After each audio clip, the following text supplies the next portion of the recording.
and welcome to a session to discuss the question of investors and the patient's premium.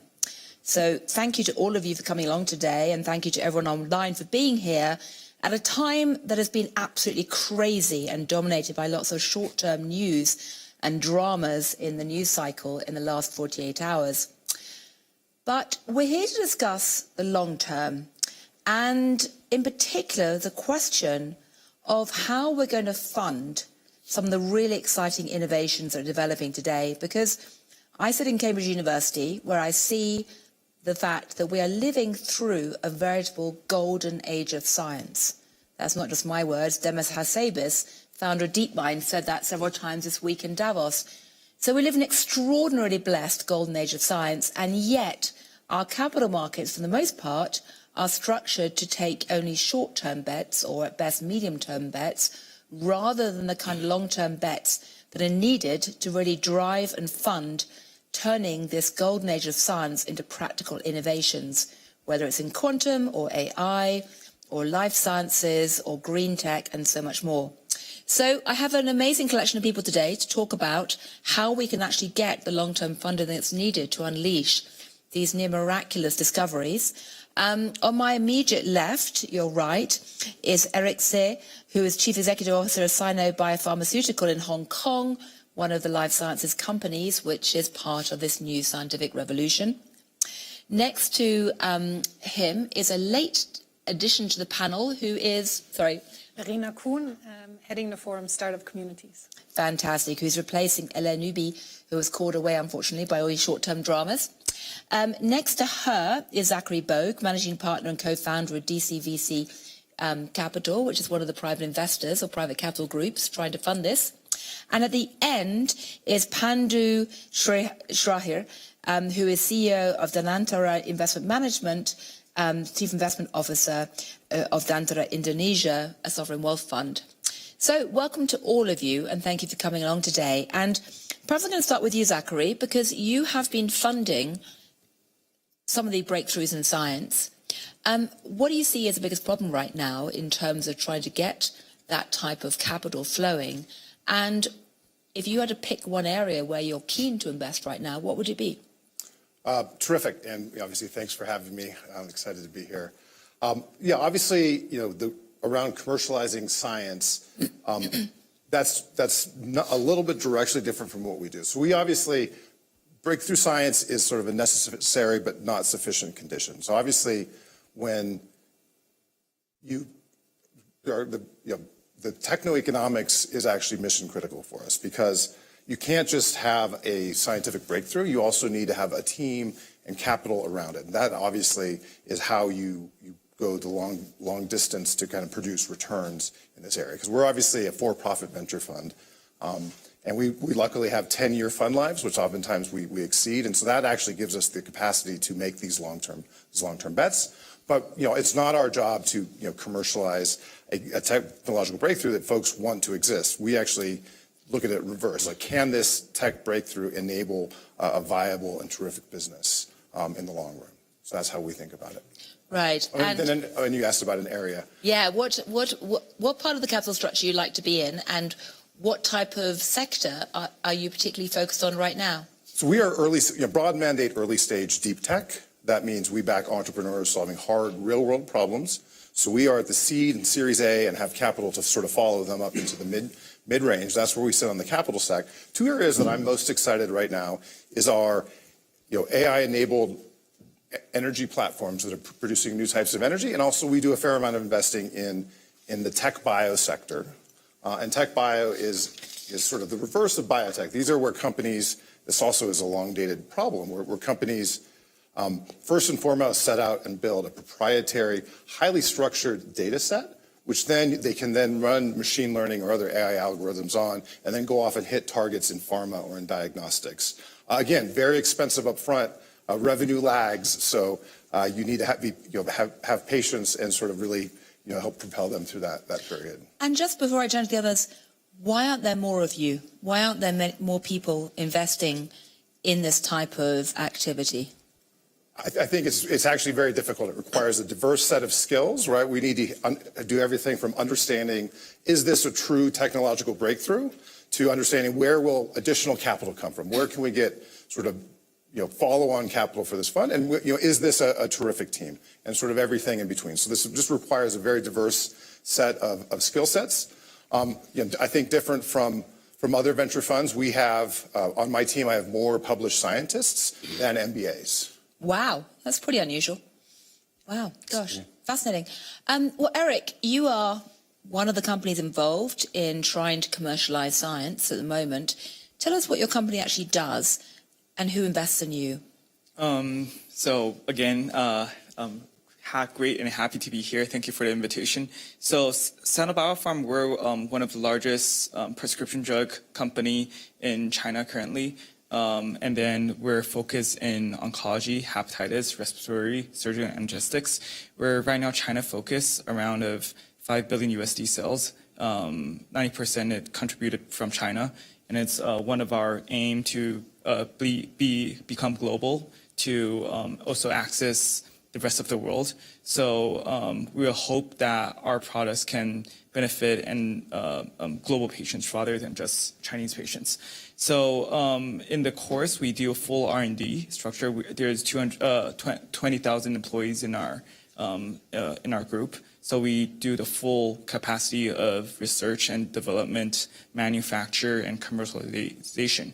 And right now, already some of our products are exported to over 30 countries globally. And we're seeing more and more innovation coming out as well. So we transformed from a very generic company to a blended company. And then until for the past 5 to 10 years, we fully transformed into a company that half of our revenue are coming from innovative products. And every year we have 3 to 5 innovative drugs coming to the market, passing NDA.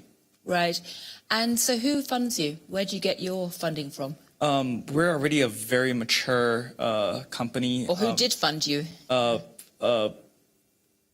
Actually, we're like a big pharma company that we are listed in the Hong Kong market in the 2000s. Our market cap right now is somewhere around 16 billion USD and then still growing. So we fund others right now. Yes. Yeah. But in the beginning, where did your money come from to actually grow you? So in the beginning, actually, we started off from a conglomerate. So we started off as a family business of CP Group. So we're very big in agriculture, food, real estate, telecommunication, etc. And pharmaceutical is one of the new sector that we founded by my father in the 1990s. Right. Yeah, and then I became CEO 5 years ago, and then start the new lead of the company. So we really experienced China from having like chemicals, generics only, and then the generation now that everything is innovative driven. There's a difference between innovative drugs as well as basic care drugs or like off-patent drugs. So that's the difference of it. So basically you had, if you like, internal patient capital available for you for actually growing this up in a way that most companies don't actually have, which is obviously a great advantage. Yes, I think it's the different gifts of generation, because when we started, we're only in the millions of RMB. So actually we started from M&Aing as well, from growing like very small firms into the size of today.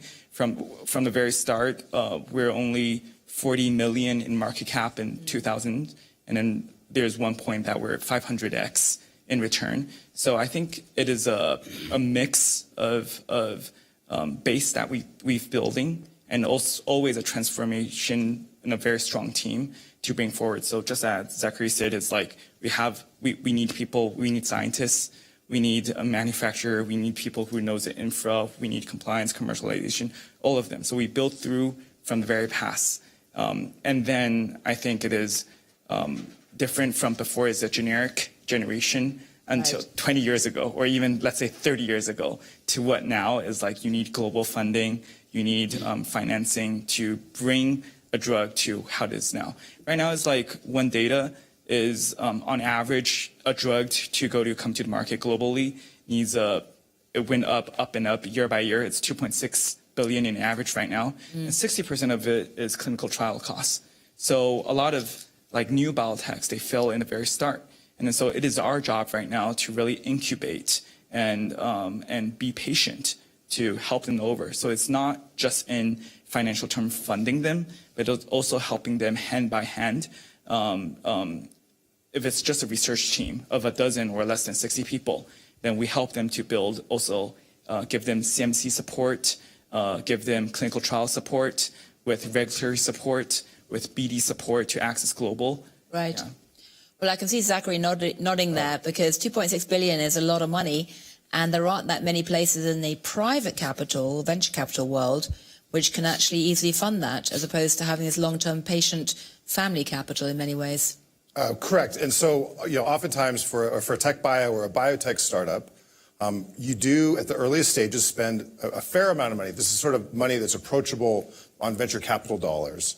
But you really need to pick the companies that already have, they're already working with big pharma. So the way that, this is addressed for many of my companies is, preliminary partnerships and, partnerships over time with big pharma, because ultimately you don't want to be just using venture capital dollars to run clinical trials, where we have terrific pharma companies around the world, this one included, that actually specialize in running clinical trials. So that really is sort of the name of the game, is make sure you're backing companies that can partner with big pharma once they do have a novel, best-in-class or first-of-a-kind treatment in a given sector. Just Right. to add more in that, Yes. is actually right now the hardest part is actually before POC, proof of concept. So it's just Right. like right now all the capitals or big pharmas would all like to invest in a validated target of Yes. drug, because it is like a more securing investment and Yes. of quick wins. So we often see like right now huge deals are coming out, especially maybe last year from China, Yes. of like providing is like this, we call it talent dividends, drugs developing very fast, quickly, and with good quality. So I think this is one point that after proof of concept, it's easy to get funding. What is hard that we really have to help to build an ecosystem is early on.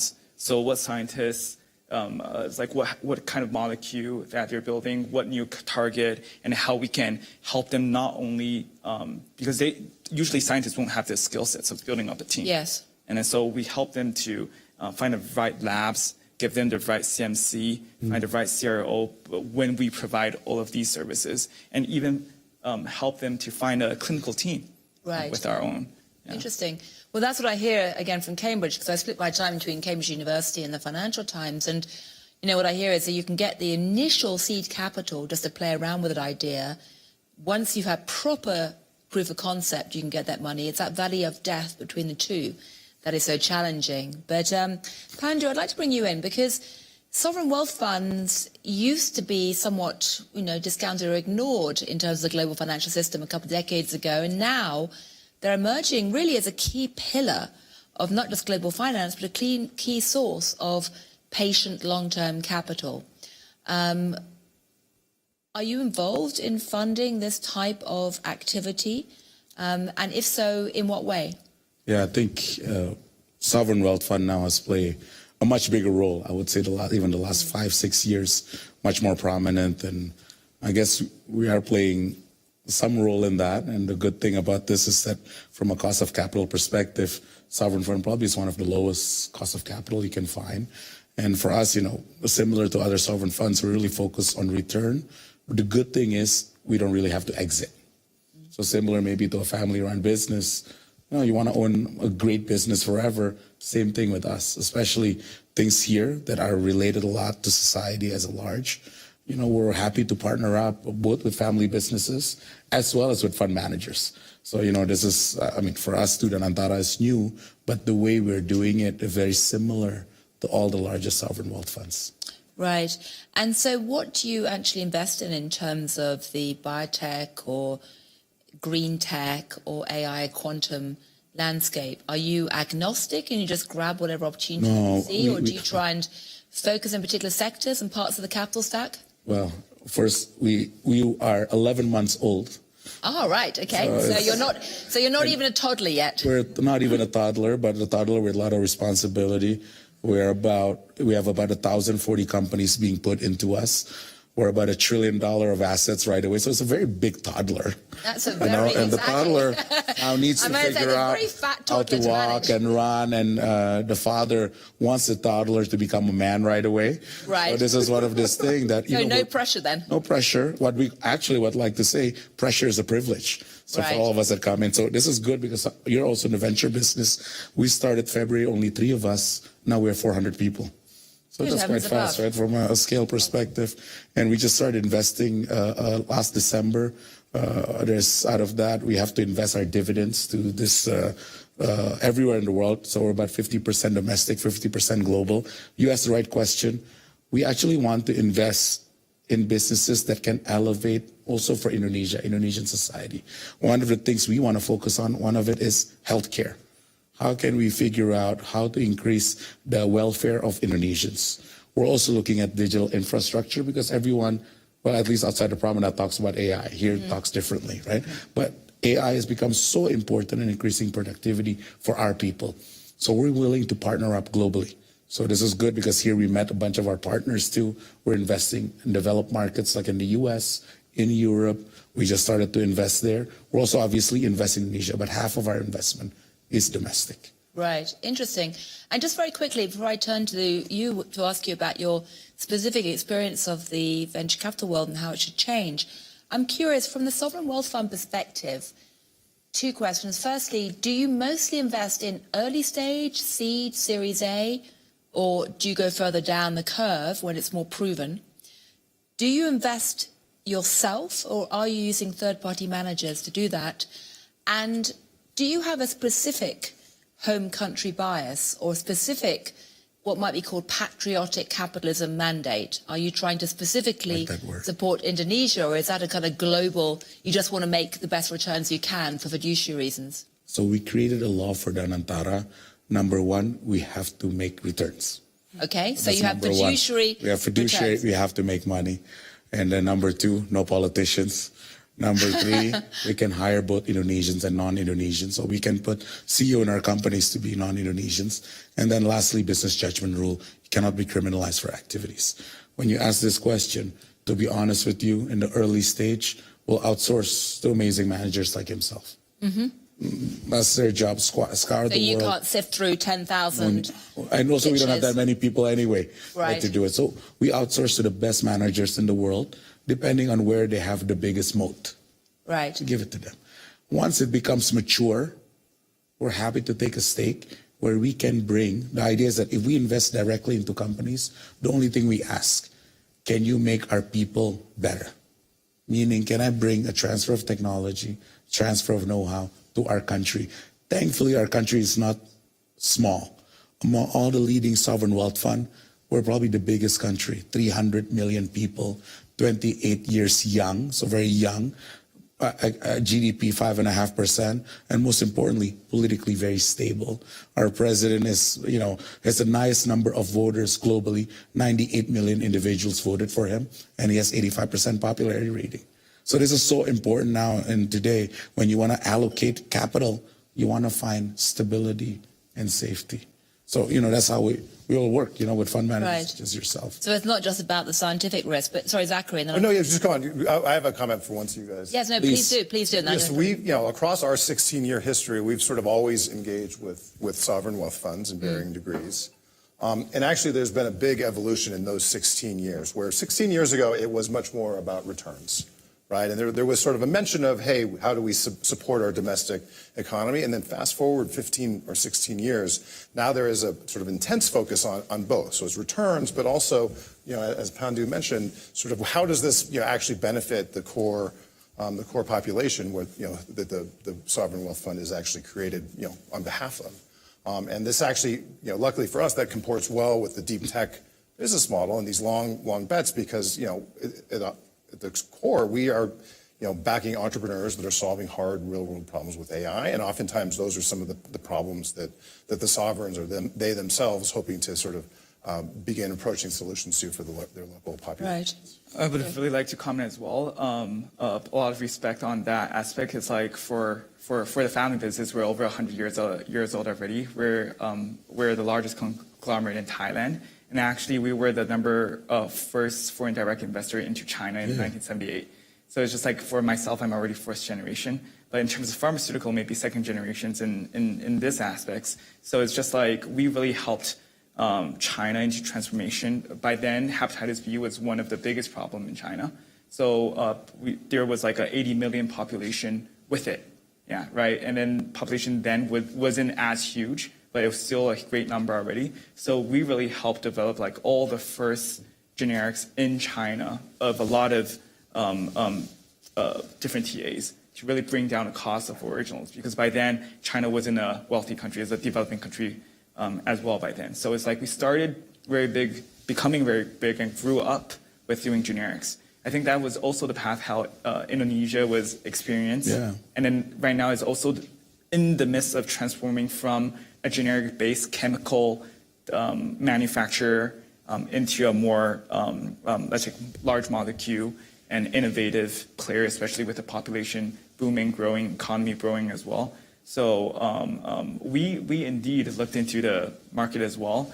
And then when you say it's like one of the top line is how it can benefit the Indonesian people and how we bring is like in our aspect, we want allies and we want the market of entire Southeast Asia, not only Thailand, but also and China, but also like Pan-Asia populations. Also in terms of clinical trials, how everyone is participating MRCT in like the global trials, where what I just said is 2.6 billion on average to bring one drug globally. But if we just look into the size of, let's say, Asia, that cost might be cut into just 20%, 80% off. Right? So it's just like if we can bring standardizing care, is like what China have done in the past 20 years to having different divisions, levels of hospitals, and can bring that standardizing care together in Indonesia and with the second largest population in Asia, not counting India, in that bit, then definitely we see there's a big synergy there. And then I think us at Sena Biopharma as a group and families will definitely love to participate in that infrastructure building. Absolutely. And well, it sounds like you're ready to do some deals already. This is the value of Davos. With or without Donald Trump, we can all cut deals. So, there we go. But, well, I can see that you all want to get into this, but I want to bring you in, Verena, and ask, you're looking at ways, I mean, what we're hearing here is that the classic financing model, which frankly tends to dominate the pages of media groups like the Financial Times, is really not what we're looking at today in terms of trying to unleash deep tech and unleash these exciting ventures. You've got some ideas about how we perhaps should be thinking about reimagining some of the private capital model behind this. Yes. Tell us about this. So at the forum, I lead a community of about 400 startups, and most of them are in deep tech. And the first thing I can notice for sure, they are all pivoting to a very small group of VCs, and Zach's VC is amongst them. So there's 400 startups linked or you're monitoring within the World Economic Forum, is that exactly. correct? And we have 100 founders with us. I just mentioned that because I think many people don't actually know that. So it's important to highlight that aspect of the West's work, because we tend to think it's just big plenary sessions and dramas and things like that. So 100 of our founders are with us, and end of January we're also closing nominations for our early stage program, Tech Pioneers. So if anyone wants to apply, you're welcome. But all of them actually, they pivot to a handful of VCs that are able to understand deep tech. First of all, you need to underwrite not only the market risk, you need to underwrite the technological risk. And that's why you mentioned, right, you have more scientists than MBAs. The other thing is also you need to structure the capital differently, accept maybe different kinds of milestones, but then also you need to have the LPs behind. I think that's also a bit of a bottleneck. And unfortunately, there is not enough of these VCs. And so what we see in terms of alternatives is startups are increasingly looking, yes, to big partners, to big companies, but now increasingly also to governments as a purchaser.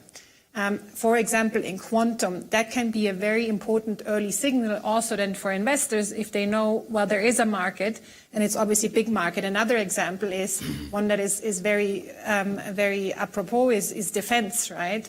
There is a lot of defense spending, and we see a lot of our innovators are pivoting because they have a dual-use technology, and there is a big market there.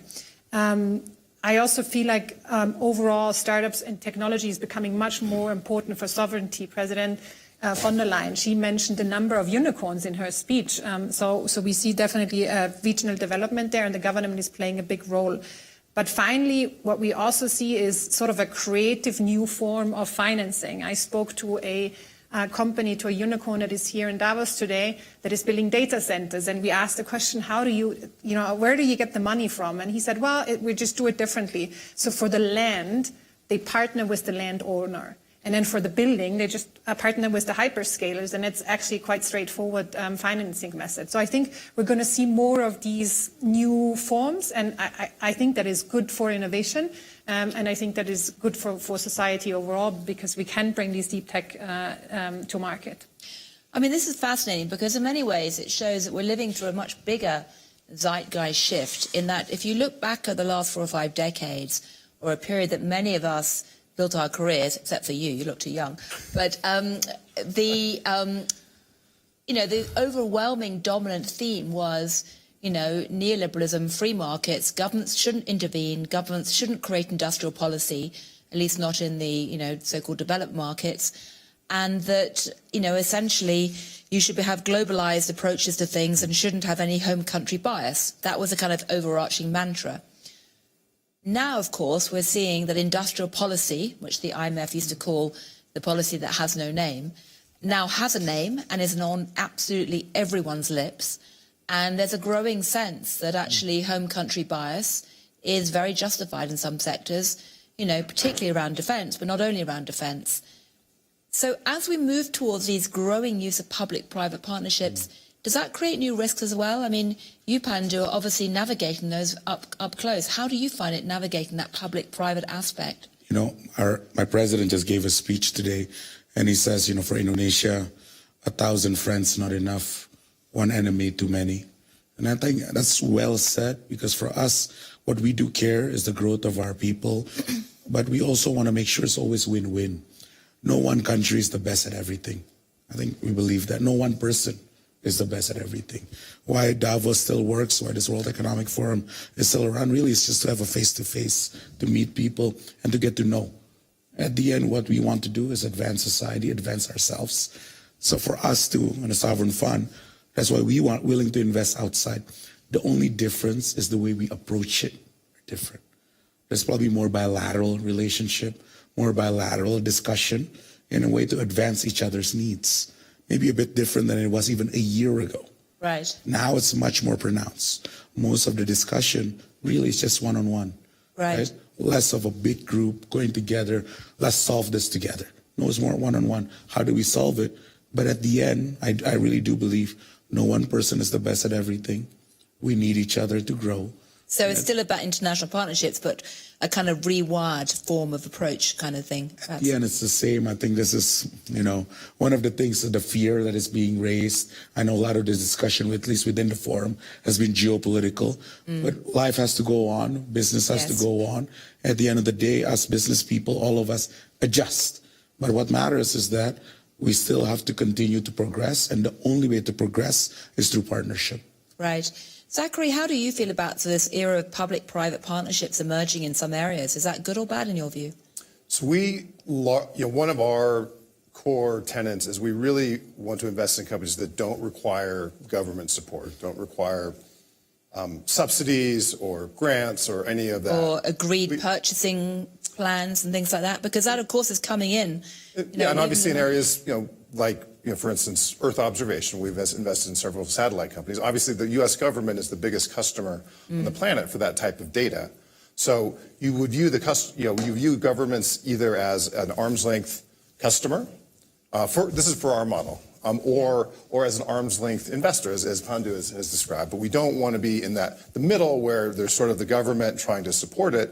And we saw this across our energy portfolio, which luckily largely stayed out of the fray. But a handful of years ago, there was the Inflation Reduction Act, which provided lots of subsidies for lots of green tech companies. Green tech, for lots of, and then obviously that turned on a dime and went away. And now there's another large piece of legislation, and we're also trying to avoid the incentives that come out of that, or investing in companies that rely on that, because again, that seems a little myopic to rely on those. And we actually to come back to my original point, we just have to look at the unit economics, the techno-economics. Does this at scale actually produce more money and profit than and not? And that's sort of how we approach it. Right. I'm going to turn in a moment to the audience and ask them any questions, but I'd like to ask you, as you sketch out this new model, are you confident that the financial sector and governments are going to embrace it?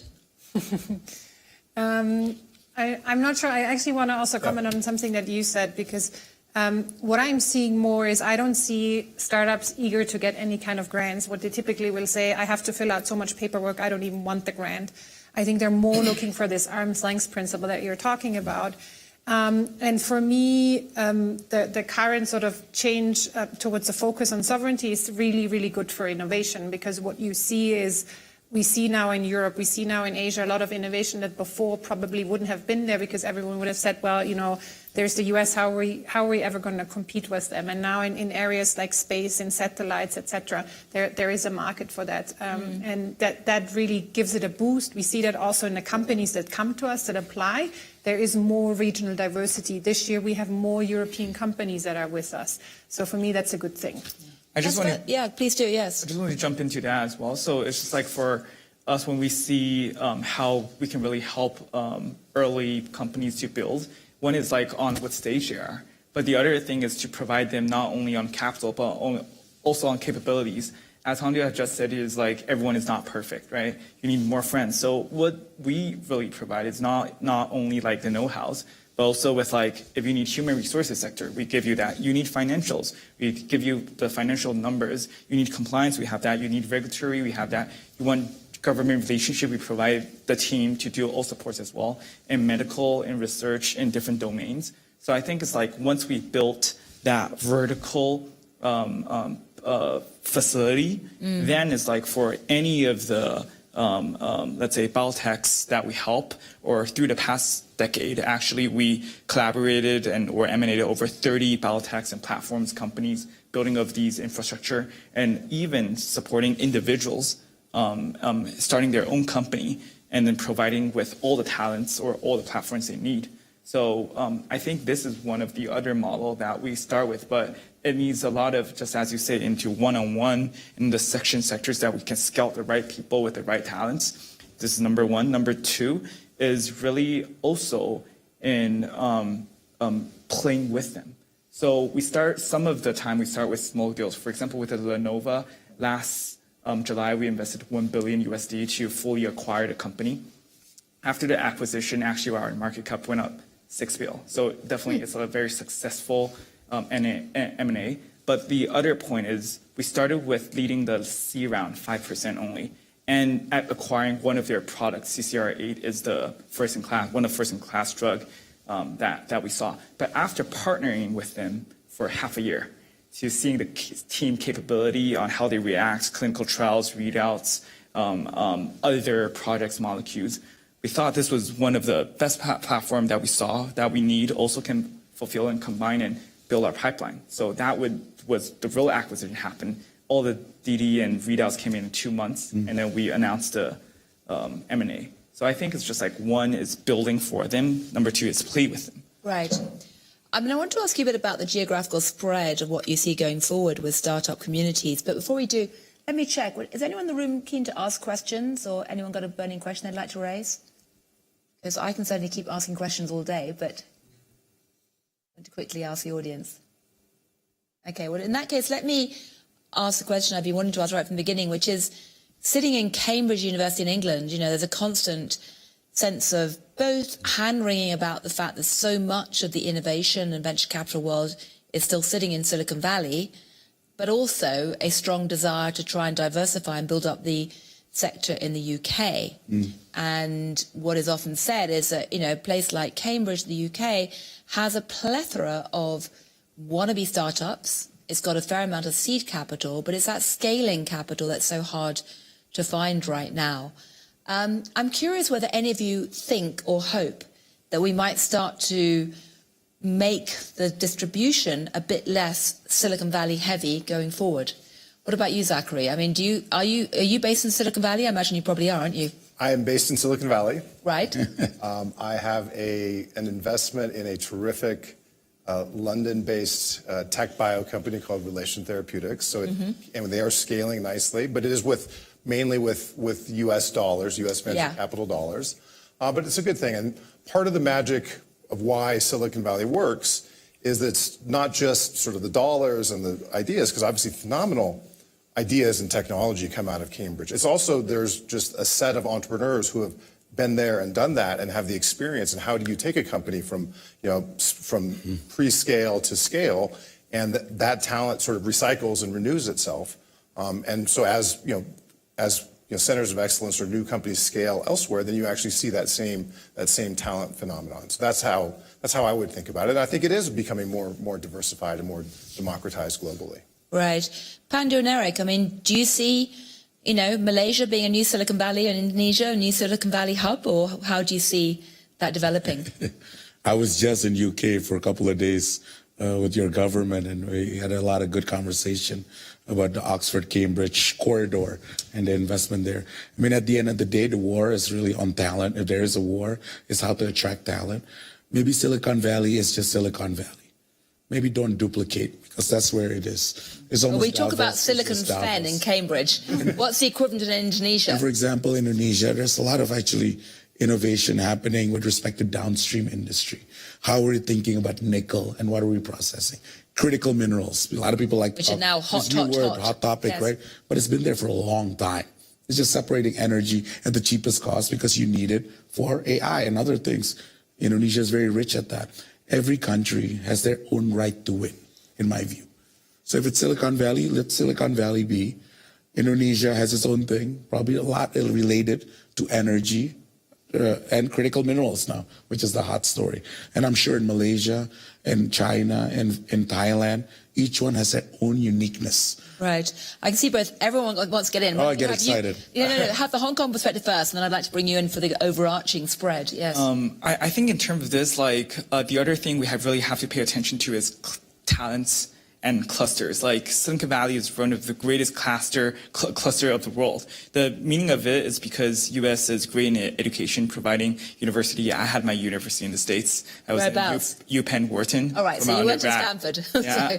Everyone, yes. Yeah, so it's just like when all of the talents globally world, I think, is moving into the States, definitely there will be a cluster of people going after the newest findings, opportunities, and then it is also a place where dream come true and dream go die. But if we think of another bit, it's like a lot of those are based on population. So U.S. have the capability and ability to draw talents from all over the world. That's what made Americans strong and yes. so strong, right? But all other nations are building their education in terms of talents as well. Let's say in China, it's Tsinghua and Beida.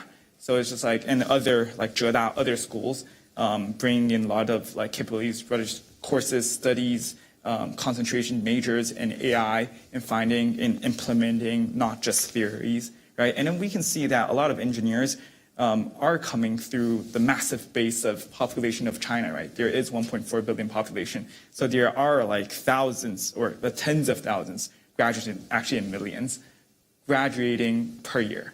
So there's where talents come from. And then you have that pool and cluster forms in Shanghai, in Jiangsu, in Beijing, in Guangdong. You see different clusters of different industries. I think that is what is happening with Indonesia as well, with the booming, definitely in India as well, where there's population, there's always a massive base for talents to come out. And when these people come together as a cluster, then you can develop the real frontier or pioneering one of the strengths or advantages that in certain domains that the country is pro of. Yeah. And China is definitely energy, right? Clean energy, like what President Trump said, said the windmillers joke yesterday. There are plenty of wind turbines in China, and they're accounting for a large chunk of the power there. So yeah, but they do contribute to 10% of the entire energy system Absolutely. In China. So those are talks of we don't want to bring that in, but definitely there are wins and loses, and I think there's always pros and cons to each different cluster across the world. Absolutely. Now, you're looking at it across the entire spread. How do you see the geographic split developing? Yeah, I see it actually a bit like Eric has just said. I think we're often too focused on Silicon Valley. I just talked about Europe. But when you just look at the hard numbers, yes, the highest number of unicorns is in the US, and most of that is in Silicon Valley. But the second country with number in terms of number of unicorns is China, and the third country is India. And when I look at the talent that they have, and when I look at the demographics, especially in India, then I think we really need to think more about that. And I think one thing I would also mention is we're looking at valuation, we're looking at financing, but that is not always a measure of success, right? I sometimes feel actually Asian companies are better because they have to do their funding. Getting funding there is much harder, so there is almost a more of a selection. There's more of a hurdle rate there. Yes, and also I know in India they say build for India, build for the world, because you have to build under really tough conditions, also in terms of consumers. And I think that is something that's going to make the ecosystem there very, very strong. So I feel like we all need to have that on the radar. I just really want to jump in there. A lot of times there's complaints on like how China manufactured goods, or even in the future, India manufactured goods, or Indonesia manufactured goods are cheaper, and it's like doing exports, taking a lot of like economy or exports. But this is the other thing, because we have huge population. There's huge bases and there's huge demand. So when you supply it, not everyone can afford a very expensive good. So that means it's like, in China it's called 内卷. So people fight for doing better, because there's that much employment opportunities or businesses that survive. So in the end, it's real question of survival rather than having costs lower. Because if you don't lower the cost, you don't survive. So in the end, it's why in the end is like China might be exporting like energy, solar panels, all of these stuff. And then maybe profitability is not of the utmost importance, but market share, or like, let's say revenue, is because people have to survive. Companies have to survive first. And then when they happen to survive in China, they have the capability to export to the rest of the world. Right. I think that will also happen to all developing countries at one point. We just got a couple of minutes left. Anyone got any burning questions from this? Because yes, quickly, I have very quickly. And it would be...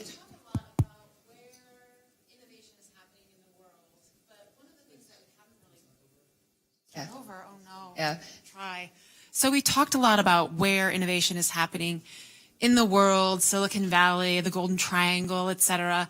But one of the things that we haven't touched on, it would be really great to hear your perspectives on, is the gender parity or lack thereof for the founders that we're seeing. And are we seeing a shift there? Sometimes I come to these events and it can be a little striking. So it'd be great to hear a bit more about if we're seeing a shift and what that looks like in China or in Silicon Valley or Indonesia or even Europe. Well, since we haven't got much time left, maybe you can answer that, because we have a whole, because you see the entire spectrum right now. So what we see is we're definitely not where we should be. What we see in our early stage community, we have about a third female founders, then in a growth stage that goes down. And amongst the unicorns, it's really about 5% only. So not where it should be, but we do see that it's improving. And we also see that in our community, what I've noticed is that the female founders, they tend to stick together. So I think that's also something that hopefully can help grow the ecosystem. Right. I can say from my perspective, by the way, that King's College, which I oversee at Cambridge, we have an entrepreneurship lab, an e-lab, and an incubator called Spark that we created about 3 or 4 years ago as the first Oxford or Cambridge college to do a fully fledged, large-scale entrepreneurship lab and a incubator. And it's gone absolute gangbusters. And two things we notice is it tends to be often the non-British kids who jump in first, but then that pulls in the British kids as well. And secondly, we do actually have a lot of young female students who jump in too.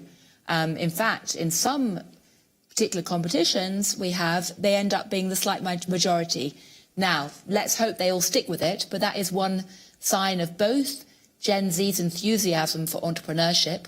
I sometimes joke that in a place like Cambridge, it's a gateway drug for capitalism, because Gen Z often says they don't like capitalism, but they all want to run their own ventures. So they start doing entrepreneurship with great enthusiasm. But secondly, I'm hoping that in the future that will really encourage a new generation and a wider cohort to embrace this type of thing. Maybe I'll add on this, because I think for especially the guys in the room, you have to make a very conscious effort too. And this goes all the way, not just in terms of the new people you select, but in terms of promotion, in terms of board activations. It goes all the way. So I'll give you an example in Danantara too. The one who runs the entire mining business, Mining Indonesia, top 10 in the world of organization. The main person running it on top is a woman. Fantastic. Right? Mining, which is actually a very, difficult sector to be in. But the main person that decided at the end is a lady, right? If you look at all Danantara, the leadership too, but you have to force it and you have to make a conscious effort. I'm just coming from me and thank you. From a guy's perspective, right? Well, thank you, Pandu. That's important. You have to make a conscious effort. Well, thank you, Pandu. That's really helpful, and that's a wonderful example to wrap up on, because it's been an absolutely fascinating discussion. Really, thank you, all of you, for taking part in it. I take away 2 or 3 points. One is that we do have a huge wave of technological change happening, but we need to find ways to finance it with patient capital. And as we've heard, there simply aren't enough of the Zacharys in the world right now to fund it. So we have to start getting creative and thinking of new forms, whether it's family-owned businesses, private businesses that diversify through a conglomerate structure in a very creative way, as you described, Eric, whether it's sovereign wealth funds, whether it's a type of experiments and vehicles and approaches that you're talking about. It's very badly needed. And the third point is that as this starts to spread, we may start to see more of an equal or less concentrated pattern going forward, both geographically and maybe in terms of gender as well. Anyway, let's hope so. So thank you all very much indeed. Best of luck in your ventures.